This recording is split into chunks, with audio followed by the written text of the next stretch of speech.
AP CM Chandrababu, deputy CM Pawan Kalyan సమావేశమై సుదీర్ఘంగా పలు అంశాలపై చర్చించారు.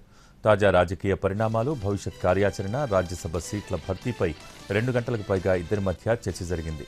తిరుమల లడ్డూ వ్యవహారంలో వైసీపీ నేతలు చేస్తున్న ప్రచారాన్ని ఎలా అడ్డుకోవాలి అనే అంశంపై ప్రధానంగా చర్చించారు. లడ్డూపై సిట్ నివేదికపైన మాట్లాడుకున్నారు. త్వరలో ఏపీ నుంచి 4 రాజ్యసభ స్థానాలు ఖాళీ అవుతున్నాయి. వీటిలో టీడీపీకి 2, జనసేన, బీజేపీ చెరొకటి తీసుకునే అవకాశాలున్నాయి. లింగమనేని రమేష్ను రాజ్యసభకు పంపించాలని జనసేన కోరుతున్నట్టు తెలుస్తోంది.